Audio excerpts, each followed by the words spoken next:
একদিনেই পাল্টে গেছে রাজনীতির হিসাব। একদিন, মাত্র 24 ঘন্টা, আর তাতেই উলটপালট হয়ে গেল বাংলাদেশের রাজনীতির দাবার বোর্ড। 25 ডিসেম্বরের আগেও যেখানে মানুষের মনে প্রশ্ন ছিল আদৌ কি 12ই ফেব্রুয়ারির নির্বাচন হবে, মব সন্ত্রাস কি থামবে, আইন শৃঙ্খলা কি ঠিক হবে, সেখানে আজ সব প্রশ্নের উত্তর মিলেছে একটি মাত্র ঘটনায়। 17 বছর পর তারেক রহমানের স্বদেশ প্রত্যাবর্তন কেবল একজন নেতার ফিরে আসা নয়, বরং এটির রাজনীতির মাঠের পুরো দৃশ্যপট বদলে দিয়েছে। দেশি রাজনীতি থেকে শুরু করে আন্তর্জাতিক গণমাধ্যম সবার মুখে এখন একটাই কথা, বাংলাদেশে কি তবে পরবর্তী প্রধানমন্ত্রী চলে এসেছেন? 2008 সালের 1/11-এর সেই দিনগুলোর কথা মনে আছে? সেনা নিয়ন্ত্রিত সরকারের সময় কারামুক্ত হয়ে দেশ ছাড়েন তারেক রহমান। এরপর দীর্ঘ 17 বছর লন্ডনের নির্বাসন। কিন্তু গত বৃহস্পতিবার দুপুরে যখন তিনি ঢাকার মাটিতে পা রাখেন, তখন যেন এক নতুন বাংলাদেশের জন্ম হলো। বিমানবন্দর থেকে শুরু করে রাজপথ লাখো মানুষের ঢল প্রমাণ করে দিয়েছে এই মুহূর্তটির জন্যই মানুষ কতটা অপেক্ষায় ছিল। তবে রাজনীতির বাইরেও একটি আবেগঘন দৃশ্য দেখা গেল শুক্রবার।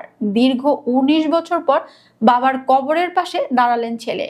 রাজধানীর চন্দ্রিমা উদ্যানে শহীদ রাষ্ট্রপতি জিয়াউর রহমানের মাজার জিয়ারত করতে গিয়ে কান্নায় ভেঙে পড়েন বিএনপির ভারপ্রাপ্ত চেয়ারম্যান।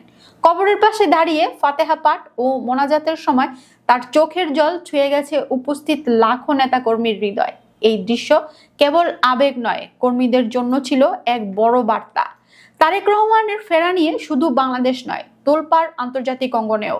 আল জাজিরা, বিবিসি, রয়টার্স, এএফপি, বিশ্বের বাঘা বাঘা সব গণমাধ্যমের শিরোনাম এখন তারেক রহমান। রয়টার্স তাদের প্রতিবেদনে লিখেছেন, নির্বাচনের আগে নির্বাসন থেকে ফিরলেন বাংলাদেশের সম্ভাব্য প্রধানমন্ত্রী প্রার্থী। বিবিসি আরও এক ধাপ এগিয়ে সরাসরি বলেছে, 17 বছর পর দেশে ফিরলেন বাংলাদেশের প্রধানমন্ত্রী পদপ্রার্থী এবং পরবর্তী সম্ভাব্য রাষ্ট্রনায়ক। ফরাসি বার্তা সংস্থা এএফপি বলছে, তারেক রহমানের এই ফেরা আগামী নির্বাচনের মোড় পুরোপুরি ঘুরিয়ে দেবে। অর্থাৎ বিদেশিরা তাকে এখন আর কেবল বিএনপির নেতা হিসেবে দেখছে না, দেখছে বাংলাদেশের ভবিষ্যৎ কাণ্ডারি হিসেবে। 12ই ডিসেম্বর নির্বাচনের তফসিল ঘোষণার পরও যারা ভোট বানচালের স্বপ্ন দেখছিলেন, তাদের সেই আশায় ঘুরে বালি। তারেক রহমানের উপস্থিতিতে নির্বাচন নিয়ে সব সংশয় কেটে গেছে। বিএনপির প্রায় 300 আসনের প্রার্থী চূড়ান্ত। ভারপ্রাপ্ত চেয়ারম্যান নিজেই শিগগিরই বঞ্চিত নেতাদের মান ভাঙিয়ে সবাইকে একাট্ট করে মাঠে নামাবেন। অন্যদিকে ইসলামী দলগুলোর জোটের হিসাবও পাল্টাচ্ছে। জামায়াত ও ইসলামী আন্দোলনের সাথে এনসিপি যুক্ত হয়ে ভোটের মাঠে নতুন মেরুকরণ তৈরি করতে পারে। সব মিলিয়ে 12ই ফেব্রুয়ারির নির্বাচন এখন সময়ের দাবি, আর বিএনপি হারছে নিরঙ্কুশ বিজয়ের পথে।